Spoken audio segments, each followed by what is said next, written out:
Hi all. അപ്പൊ capital structure തിയറീസിന്റെ 4ാമത്തെ മെത്തേഡാണ് approach. ഇതുകൂടി കഴിഞ്ഞാൽ ഈ ഒരു സീരീസ് കഴിയും.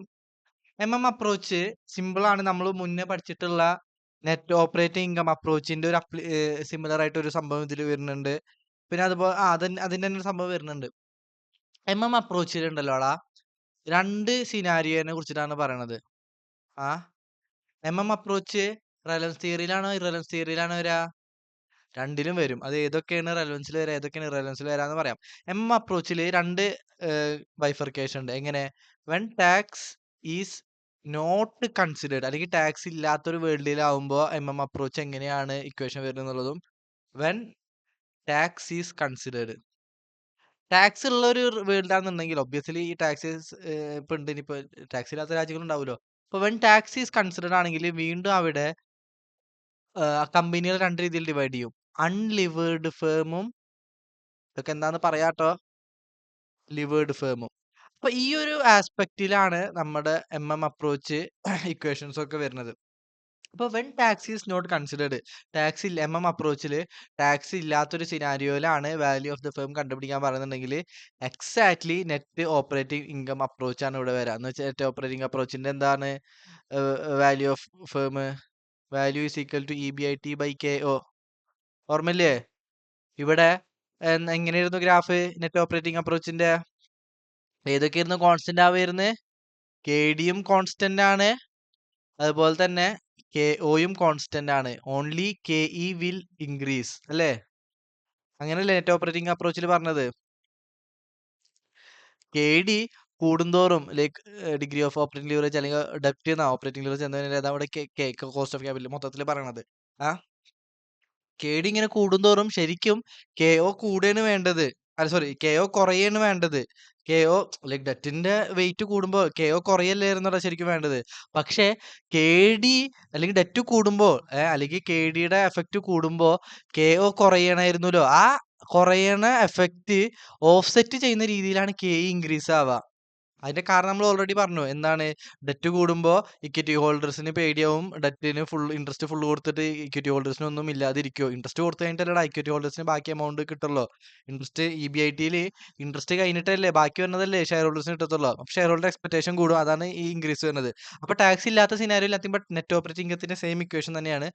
ടാക്സ് ഉള്ള സിനാരിയോയിലാണെങ്കിൽ ഫേമിൽ 2 രീതിയിൽ ഡിവൈഡ് ചെയ്യും. ലിവേർഡ് ഫേമും അൺലിവേർഡ് ഫേമും. അൺലിവേർഡ് ഫേം എന്ന് പറഞ്ഞു കഴിഞ്ഞാൽ ഏത് ക്യാപിറ്റൽ സ്ട്രക്ചർ ആണ് ഡെറ്റ് ഇല്ലാതെ ജസ്റ്റ് ഇക്വിറ്റി മാത്രം 100% ഇക്വിറ്റി ഉള്ള ഫേമിനെ പറയുന്ന പേരാണ് അൺലിവേർഡ് ഫേം. അൺലിവേർഡ് പറഞ്ഞാൽ ഡെറ്റ് ഇല്ല എന്നല്ലേ. അപ്പൊ ലിവേർഡ് പറഞ്ഞാലോ ഡെറ്റ് ഉണ്ട്, ഡെറ്റ് ഉണ്ട് ഇക്വിറ്റി ഉണ്ട്. അപ്പൊ ഒരു ക്യാപിറ്റൽ സ്ട്രക്ചർ ഡെറ്റ് ഇക്വിറ്റി ഉണ്ടെങ്കിൽ അതിന് ലിവേർഡ് ഫേം എന്ന് പറയും. ഡെറ്റ് ഇല്ലാതെ ഇക്വിറ്റി മാത്രമുള്ള ഒരു ഫേം ആണെന്നെങ്കിൽ അതിനെ ഡെറ്റ് ഇക്വിറ്റി ഉള്ളതാണെങ്കിൽ ലിവേർഡ് ഫേം എന്ന് പറയും. ഡെറ്റ് ഇല്ല ഇക്വിറ്റി മാത്രമുള്ള, ഇത് വി അല്ല ടിക്ക് മാർക്കാണ്, ഇക്വിറ്റി മാത്രം 100% ഇക്വിറ്റി ഫൈനാൻഷ്യൽ ആയിട്ടുള്ള ഫേം ആണെങ്കിൽ അൺലിവേർഡ് ഫേം എന്നും പറയും. ഈ 2 സിനാരിയോയിൽ എങ്ങനെയാണ് വാല്യൂ കണ്ടുപിടിക്കുക? ഇവിടെയും നെറ്റ് ഇൻകം അപ്രോച്ചിന്റെ സെയിം നെറ്റ് ഓപ്പറേറ്റിംഗ് ഇൻകത്തിന്റെ സെയിം ഇക്വേഷൻ തന്നെയാണ്. വാല്യൂ ഓഫ് ദ ഫേം, ഇവിടെ അൺലിവേർഡ് അല്ല. അപ്പൊ VU എന്ന് ഇടാം. VU is equal to nothing but എന്താ EBIT divided by cost of capital U എന്ന് ഉദ്ദേശിക്കുന്നത് അൺലിവേർഡ് ഫേം ഇൻഡിക്കേറ്റ് ചെയ്യാനാണ് യു എന്നത്. ബട്ട് ഇവിടെ ടാക്സ് ഉണ്ടല്ലോ. അപ്പൊ ടാക്സ് ഉള്ളത് കൊണ്ട് ആ ടാക്സിന്റെ അഡ്ജസ്റ്റ്മെന്റ് വരുത്താൻ വേണ്ടിയിട്ട് 1 - T എന്ന് എഴുതും. ഇവിടെ 1 - T പറഞ്ഞാൽ നമുക്ക് ഉണ്ടാവുന്ന EBIT ടാക്സ് കുറച്ചിട്ട് ബാക്കിയുള്ളതല്ലേ എന്ത് ഇക്വിറ്റി ഹോൾഡേഴ്സ് ഉണ്ടാവുക. ഇതിലാണെങ്കിൽ ഇക്വിറ്റി മാത്രമല്ലേ ഉള്ളൂ. അപ്പോ ഇവിടെ EBIT ഡിവൈഡ് ബൈ KO എന്ന് നമുക്ക് വേറെ രീതിയിൽ എഴുതാം. ചിലർക്ക് അത് മനസ്സിലായിണ്ടാവും എങ്ങനെയാണ്. EBIT into 1 - T divided by KE എന്ന് വേണമെങ്കിൽ എഴുതിക്കൂടെ? എന്തുകൊണ്ടാ? കാരണം ഇവിടെ ഡെറ്റ് ഇക്വിറ്റി മാത്രമേ ഉള്ളൂ, ഡെറ്റ് ഇല്ല. അപ്പോ ഇവിടെ KO ശരിക്കും എന്താണ് വരിക? KE തന്നെയാണ് വരിക. നമ്മള് മുന്നത്തെ ഒരു സെഷനിൽ പറഞ്ഞിട്ടുണ്ടായിരുന്നു, ഡെറ്റ് അങ്ങനെ ഫുള്ള് ഡെറ്റ് മാത്രം ഫൈനാൻസ് ചെയ്തെന്നുണ്ടെങ്കിൽ KD ഈക്വൽ ടു KO എന്ന് പറഞ്ഞിട്ടുണ്ടായിരുന്നു, അല്ലെങ്കിൽ KO ഈക്വൽ ടു KD എന്ന് പറഞ്ഞിട്ടുണ്ടായിരുന്നു. അതുപോലെ ഇവിടെ ഡെറ്റ് ഇല്ല, ഫുൾ ഇക്വിറ്റി ആണെന്നുണ്ടെങ്കിൽ ആ ഇക്വിറ്റിയുടെ KE തന്നെ അല്ലടാ KO ആയിട്ട് വരിക. അപ്പൊ നോക്കൂ, ഒരു ക്യാപിറ്റൽ സ്ട്രക്ചർ അവിടെ ഡിബഞ്ചർ 100 ഉണ്ട്, ഇക്വിറ്റി 200 ഉണ്ട്, ഇൻട്രസ്റ്റ് റേറ്റ് 5%, 10% വിചാരിക്കുക. അപ്പൊ വെയിറ്റ് നോക്കിയിട്ട് WACC ഒരു പെർസെന്റേജ് വരും. ഒരു എത്ര, ലൈക്ക് ഒരു 15% എത്ര വെച്ചാൽ വരും. ഇനി ഇവിടെ ഇക്വിറ്റി 200 ഡിബഞ്ചർ 100 ആണ്. ഇനി വേറെ സിനാരിയോയിൽ ഇക്വിറ്റി 200 മാത്രമല്ലോ 5% ഡെറ്റ് ഇല്ല. അപ്പോൾ ഇവിടെ WACC എന്താ വരാ? നത്തിങ് ബട്ട് 5% എന്നല്ലേ? Nothing but KE is equal to KO അല്ലേ? അപ്പോൾ EBIT by KO of unlevered firm into 1 minus t എന്ന് എഴുതാം, അല്ലെങ്കിൽ EBIT divided by KE into 1 minus t എന്നും എഴുതാം. KOന്റെ പകരം KE എന്ന് ഉദ്ദേശിക്കുന്നത് അൺലിവേർഡ് ഫേമിന്റെ കേട്ടോ. നമ്മൾ അൺലിവേർഡ് ഇക്വേഷൻ എഴുതുമ്പോൾ ഇങ്ങനെ എഴുതണം, ഇല്ലെങ്കിൽ ഇത് ലിവേർഡ് ആണ് അൺലിവേർഡ് ആണോ ഡൗട്ട് വരും കാണുന്നവന്. അതുകൊണ്ട് യു എന്ന് തന്നെ എഴുതണം കേട്ടോ. ഇനി ലിവേർഡ് ഫേമിന്റെ ഇക്വേഷൻ എന്താ വരുന്നത്? വേറെ ഒന്നല്ല, value of levered firm is equal to, ഇത് ഇപ്പുറത്തോട്ട് എഴുതാം, nothing but value of unlevered firm plus debt into tax rate. ഇതിങ്ങനെ പഠിച്ചാൽ മതി. ഇതിന്റെ പിന്നിലുള്ള ഇതൊന്നും പഠിക്കണ്ട. അതിലേക്ക് അത് നമുക്ക് റെലവൻസ് ഇല്ല. അത് എക്സാമിന് ഭയങ്കര ബേസിക് ആയിട്ട് ഇക്വേഷൻ സബ്സ്റ്റിറ്റ്യൂട്ട് ചെയ്യുന്ന രീതിയിലാണ് ക്വസ്റ്റ്യൻ ചോദിക്കത്തുള്ളൂ. അതുകൊണ്ട് ഇത് ഇങ്ങനെ പഠിക്കുക. എന്താണ് value of levered firm is equal to value of unlevered plus debt into ഡെപ്റ്റ് എമൗണ്ട് എത്രയാണോ ടാക്സ് റേറ്റ്. ഇപ്പോൾ ഈ ഇക്വേഷൻ സോൾവ് ചെയ്തിട്ട് നമുക്കൊരു 500 കോടി അല്ലെങ്കിൽ 500 crore വാല്യൂ വരുന്ന വെച്ചാൽ value of levered firm 500 crore into ഡെപ്റ്റ്. ഇതിൽ ലിവേർഡ് ഫേം ആകുമ്പോൾ ഡെറ്റ് ഉണ്ടാവില്ല. ഡെറ്റിന്റെ എമൗണ്ട് എത്രയാണോ അതിന്റെ ടാക്സ് റേറ്റ്. ലൈക്ക് ഇവിടെ ഉദ്ദേശിക്കുന്ന ആ ഡെറ്റിന്റെ ടാക്സ് എമൗണ്ട് നമുക്ക് ഇൻട്രസ്റ്റ് വഴി അല്ലെങ്കിൽ ഒരു ഡിഡക്ഷൻ ആയിട്ട് കിട്ടും, ഒരു സേവിങ്സ് ആയിട്ട് കിട്ടും എന്നുള്ളതുകൊണ്ടാണ് ഡെറ്റ് ഇൻറ്റു ടാക്സ് റേറ്റ് ചെയ്തിട്ടുള്ളത്. ഇക്വേഷൻ അങ്ങനെ പഠിച്ചാൽ മതി. ഓക്കെ അപ്പൊ ഇത്ര ഉള്ളോ എന്ത് അപ്രോച്ച് എന്ന് പറഞ്ഞു കഴിഞ്ഞാൽ, വെൻ ടാക്സ് ഈസ് കൺസിഡേർഡ് ഒരു scenario, when tax is not considered ഒരു scenario, when tax is considered വേറെ scenario. Tax is not consider ആണെങ്കിൽ ടാക്സ് ഇല്ലല്ലോ, ജസ്റ്റ് നെറ്റ് ഓപ്പറേറ്റിംഗ് എത്തിന്റെ ഇക്വേഷൻ എഴുതിയാൽ മതി. ടാക്സ് ഈസ് കൺസിഡർ ആണെങ്കിൽ അവിടെ അൺലിവേർഡ് ഫേം ഉണ്ട്, ലിവേർഡ് ഫേം ഉണ്ട്. അൺലിവേർഡ് ഫേമിന്റെ കേസിൽ സെയിം ഈ ഇക്വേഷൻ തന്നെയാണ്, ബട്ട് ടാക്സ് ഉള്ളതുകൊണ്ട് 1 minus t കൂടി അഡ്ജസ്റ്റ് ചെയ്യണമെന്നുള്ളൂ. അപ്പോൾ ഇവിടെ കെ ഓഫ് അൺലിവേർഡ് ഫേം എന്ന് പറഞ്ഞാൽ KE ഓഫ് അൺലിവേർഡ് ഫേം തന്നെയാണ്, കാരണം ഇവിടെ ഡെറ്റ് ഇല്ല, ഇക്വിറ്റി മാത്രമല്ലോ. അപ്പൊ ഇക്വിറ്റിയുടെ KE പറഞ്ഞാൽ nothing but is equal to KO ആണ്.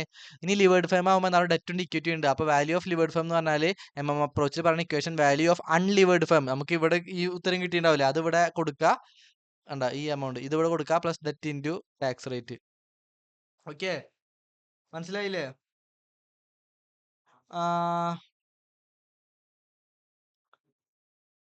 ഓക്കെ, അത് മാത്രമാണ് നമുക്കൊരു എക്സാം പെർസ്പെക്റ്റീവില് റെലവെന്റ് ആയിട്ട് വരണുള്ളൂ.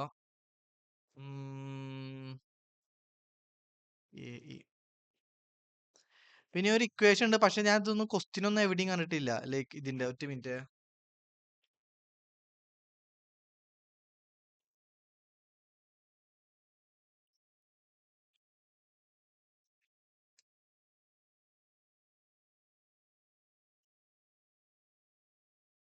പിന്നെ ഈ ഒരു ഇക്വേഷൻ ഉണ്ട്, ഇതൊന്ന് ജസ്റ്റ് നിങ്ങളൊന്ന് ഒന്ന് മൈൻഡ് കീപ്പ് ചെയ്താൽ മതി. ഇത് റയർ ആയിട്ടാണ് ഞാൻ ഒരു ക്വസ്റ്റ്യൻ പോലും കണ്ടിട്ടില്ല, പക്ഷെ ഒന്ന് ജസ്റ്റ് ഒന്ന് മൈൻഡ്സിൽ കീപ്പ് ചെയ്താൽ മതി. KE ഓഫ് ലിവേർഡ് ഫേം, ഞാനിങ്ങനെ എക്സാമിന് KE of levered firm KE എന്താ അറിയാലോ, expectation of equity share holders. L എന്ന് പറഞ്ഞാൽ ലിവേർഡ് ഫേമിന്റെ ഇക്വിറ്റി ഷെയർ ഹോൾഡറിന്റെ എക്സ്പെക്ടേഷൻ എത്രയെന്ന് കണ്ടുപിടിക്കാൻ ചോദിച്ചു കഴിഞ്ഞാൽ അതിന്റെ ഇക്വേഷൻ ആണ് KE of unlevered firm plus debt divided by equity into KE of unlevered firm minus KD. KDക്ക് പിന്നെ അൺലിവേർഡ് ലിവേർഡ് എഴുതേണ്ട ആവശ്യമില്ല. KD എഴുതിയാൽ തന്നെ ഏത് ഫേമിന്റെയാണ്, ലിവേർഡ് ഫേമിന്റെ ആയിരിക്കും, കാരണം അൺലിവേർഡ് ഫേമിന് ഡെറ്റ് ഉണ്ടാവില്ലല്ലോടാ. അപ്പൊ ഈ ക്വസ്റ്റൻ ജസ്റ്റ് ഒന്ന് മൈൻഡ് വെച്ചാൽ മതി. എങ്ങാനും ആവശ്യം വരികയാണെങ്കിൽ just KE of levered firm കണ്ടുപിടിക്കാൻ ചോദിക്കുകയാണെങ്കിൽ ഇത് എഴുതിയാൽ മതി. ഓക്കെ, ഏത് ആവശ്യം വരില്ല, ബട്ട് എന്നാലും നമുക്ക് ജസ്റ്റ് ഒരു പ്രൊവിഷൻ പോലെ ഇങ്ങനെ ഒരു ഇക്വേഷൻ മനസ്സിലാക്കി വെക്കാം. ജസ്റ്റ് ഒരു എക്സ്ട്രാ പോലെ മൈൻഡ് കീപ്പ് ചെയ്താൽ മതിയെ. ഒറ്റ minute.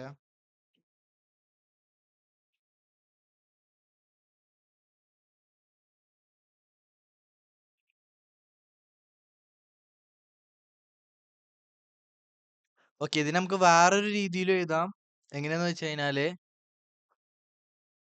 KE of levered firm is equal to ഈ KE ഓഫ് അൺലിവേർഡ് ഫേം എന്ന് പറഞ്ഞാൽ എന്താ, അവിടെ ഡെറ്റ് ഇല്ല, നത്തിങ് ബട്ട് ഇക്വിറ്റി മാത്രമല്ലോ. അപ്പൊ KE ഓഫ് അൺലിവേർഡ് ഫേം നമുക്ക് വേണമെങ്കിൽ ഇങ്ങനെ എഴുതിക്കൂടെ, KO ഓഫ് അൺലിവേർഡ് ഫേം എന്ന് വേണമെങ്കിൽ എഴുതാം. KO ഓഫ് അൺലിവേർഡ് ഫേം, പിന്നെ ലൈക്ക് ബാക്കിയൊക്കെ സെയിം തന്നെ, debt divided by KE minus KD. KE എന്ന് പറഞ്ഞാൽ അൺലിവേർഡ് ഫേമിന്റെ തന്നെ. ഓക്കെ, ഇത് ജസ്റ്റ് ഒന്ന് ലൈക്ക് മൈൻഡിൽ കീപ്പ് ചെയ്യുക, ഇങ്ങനെ ഒരു ഇക്വേഷൻ ഉണ്ട് എന്നുള്ളത്. എങ്ങാനും KE ഓഫ് ലിവേർഡ് ഫേം ചോദിക്കുകയാണെങ്കിൽ ഇക്വേഷൻ യൂസ് ചെയ്താൽ മതി. ഇത് ജസ്റ്റ് ഒന്ന് ബൈ ഹാർട്ട് ചെയ്താൽ മതി. ഇതിന്റെ ബാക്കിലെ കഥകളൊന്നും അറിയേണ്ട ആവശ്യമില്ല, അത് നമുക്ക് ആവശ്യമില്ല. ആകെ ഇത് ഞാൻ കണ്ടിട്ടില്ല ക്വസ്റ്റ്യൻ ഒന്നും, ബട്ട് എന്നാലും ഒരു ഇക്വേഷൻ നമ്മുടെ ടെക്സ്റ്റ് ബുക്കിലുള്ളതുകൊണ്ട് നമ്മൾ ജസ്റ്റ് ഒന്ന് എഴുതി വെക്കണം എന്നുള്ള. മെയിൻ ആയിട്ട് എക്സാം ചോദിക്കുക WACC കണ്ടുപിടിക്കാനും അതുപോലെ തന്നെ വാല്യൂ ഓഫ് ഫേം കണ്ടുപിടിക്കാനാണ് കൂടുതലും ചോദിക്കുക. അല്ല ഇതന്നെ ചോദിച്ചിട്ടുള്ളോ? ഓക്കെ, അപ്പൊ ഇത് ജസ്റ്റ് ഒരു പ്രൊവിഷൻ പോലെ മൈൻഡ് കീപ്പ് ചെയ്താൽ മതി. ഇത് ഡൗട്ടില്ലല്ലോ KE ഓഫ് അൺലിവേർഡ് ഫേം എന്തുകൊണ്ട് KO ഓഫ് അൺലിവേർഡ് ഫേം ആയി എന്നുള്ളത്. കാരണം ആ ഫേമിൽ അൺലിവേർഡ് ഫേമിൽ ഡെറ്റ് ഇല്ല, ഇക്വിറ്റി മാത്രമല്ലോ, നത്തിങ് ബട്ട് ഈ ഒരു എക്സാമ്പിൾ ഇവിടെ പറഞ്ഞ എക്സാമ്പിൾ അത് തന്നെയാണ്. ഇപ്പൊ മനസ്സിലായി വിചാരിക്കണു, ബാക്കിയൊക്കെ സെയിം തന്നെ. ഓക്കെ, അപ്പൊ ഇത്രയൊക്കെയാണ് ക്യാപിറ്റൽ സ്ട്രക്ചർ തിയറീസിന്റെ ഒരു ഷോർട്ടായിട്ട് നല്ല ഇത്ര മനസ്സിലാക്കിയാൽ മതി നിങ്ങൾ ഫോർ ദ പർപ്പസ് ഓഫ് എക്സാമിന് കേട്ടാ. അപ്പൊ എന്തെങ്കിലും ഡൗട്ട് ഉണ്ടെങ്കിൽ please feel free to comment down so that I will be able to rectify or progress in my teaching journey also. So I am waiting for your honest opinion. Okay, thank you.